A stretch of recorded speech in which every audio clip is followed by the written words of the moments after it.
That's right, we're back on Allure of the Seas. Gotta say, this is one of my favorite cruise ships of all time. We actually took our honeymoon on this ship. So sit back and hang tight. We're gonna show you everything there is to do.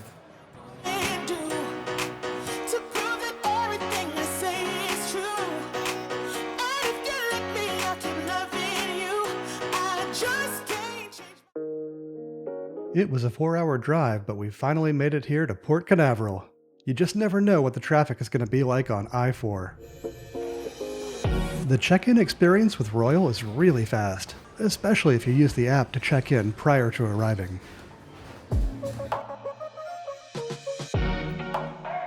All right, we made it. That's right, we're back on Allure of the Seas.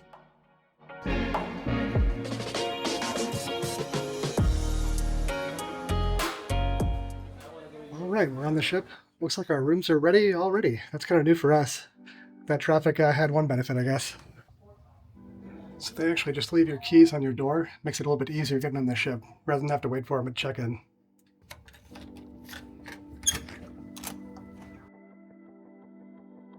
This time, we're actually in a balcony on the inside of the ship. We're looking over the boardwalk. We actually do really enjoy these types of balconies. We had a Central Park one last time, and we really loved it. So I gotta say the ship is really nice, but every now and then you see something that makes you think, wow, I guess the ship is a little old. We've got vintage cell phone chargers here. Those are perfect for your iPhone 1.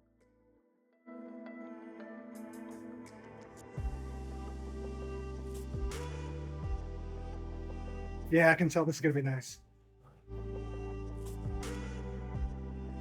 Yeah, so I gotta say the balcony here is actually really nice. It's a little bit different, a little bit more curved and pushed out than the Central Park balconies or your normal cruise ship balcony.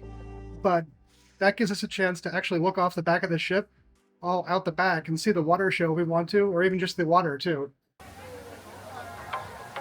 First thing on the ship, we go to the muster station.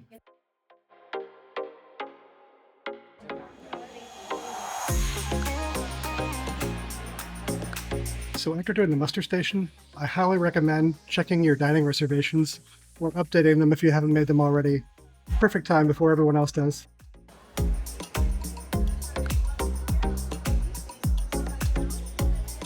Oh, and there's one more thing to do after getting on board. Cheers. I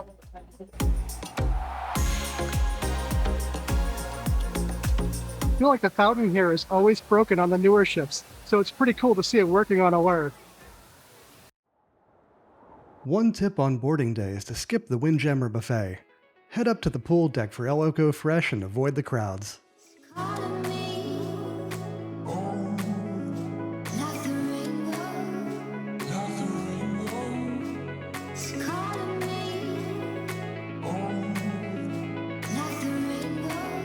Another suggestion is to get the earliest boarding time that you can. If you can get on around 11, then it's like you've got another full day on board. This ship doesn't start to feel crowded until 3 p.m. or so.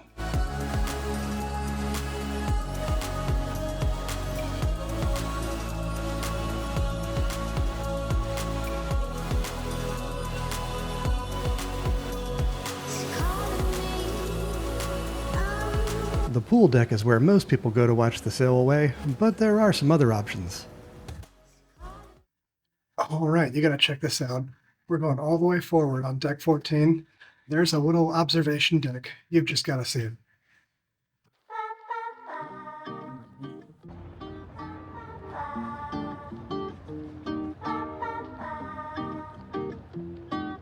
With that, let's head back up to the pool deck. There's something we want to see as we leave the port.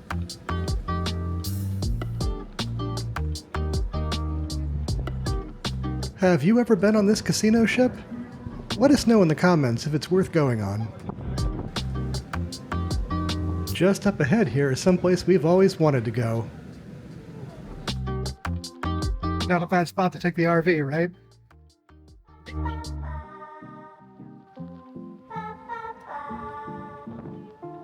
One thing most people don't know is that after leaving the port on the first day, you really don't go all that far. The cruise ship does lazy circles just offshore late into the evening.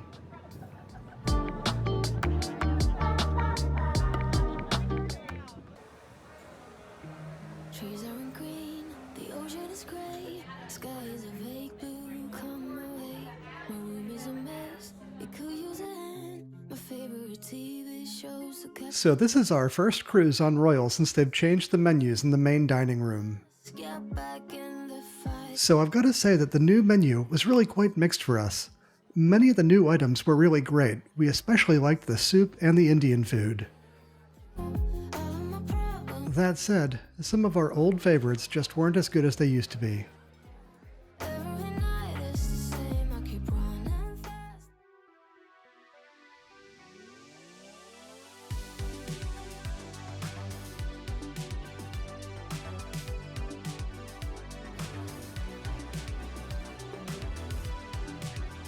So if you're on Allure, you have to do Rising Tide at least once.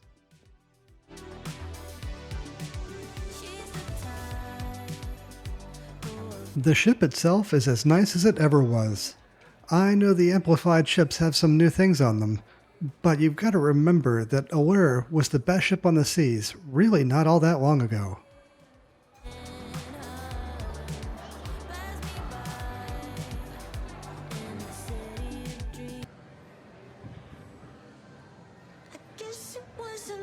All right, looks like we made it to Coco Cay. I can just see it off there in the distance, right from our balcony here.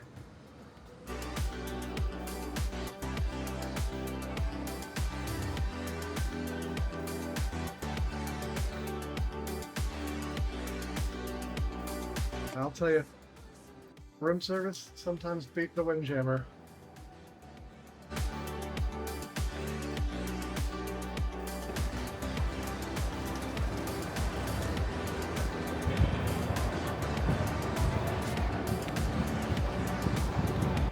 All right, time to see about making a perfect day on Coco Cay. Looks like the Freedom of the Seas is in town too.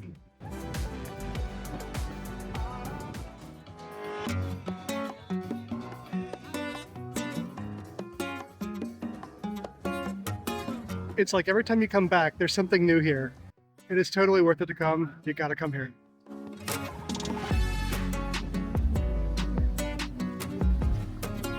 That's right, there's a Christmas tree here too. Hard to believe, I know. I never would have thought to see a Christmas tree here on the island, but here it is. Always something great to see.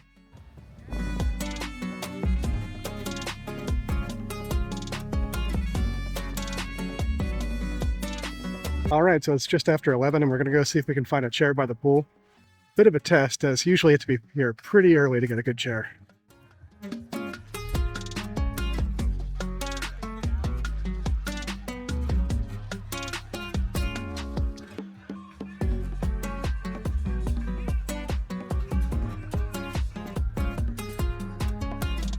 All right, I've got to say, I don't think I've ever seen a chicken at the pool before. That's a new one for me. All right, looks like we found a chair, like in ones and twos. We're probably not going to find any together at this time, but we found one. Time to go check out the pool.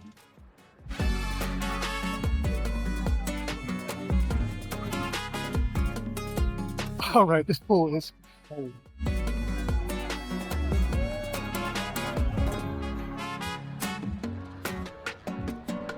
I think in all the times we've been here, we've never seen that balloon in the air. I think it just doesn't go up in the winter when it's kind of the windy season, if you will.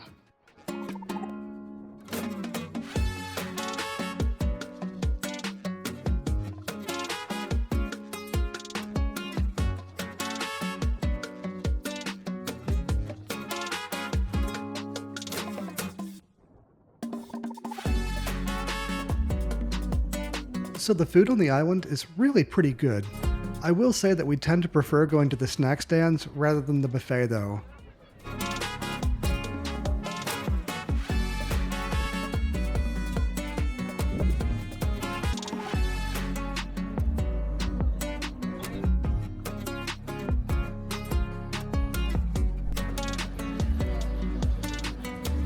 All right, it's getting a bit late in the day. I think it's time to head back to the ship.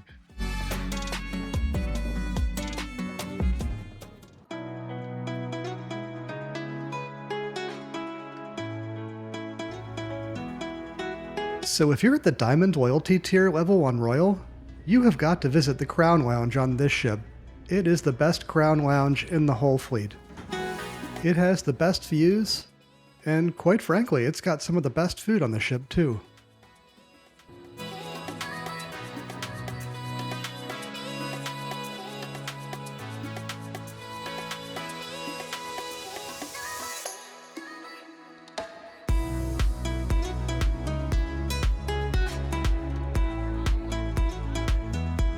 The Trellis Bar in Central Park is still one of our favorite places to get a beer or a glass of wine. It's a quiet bar in the evenings, and the service is usually quick.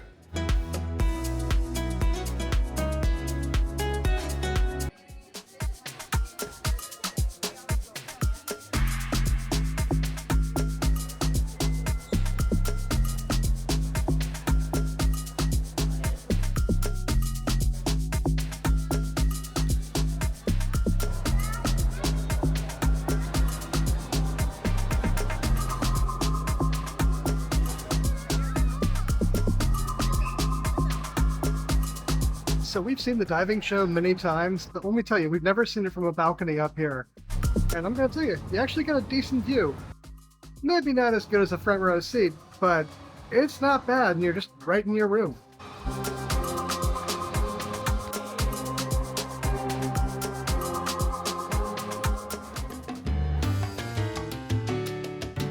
One of our other favorite places is Bolero's. The live music is great, and it really creates a fun atmosphere. So all in all, is Allure of the Seas worth sailing on? You bet it is.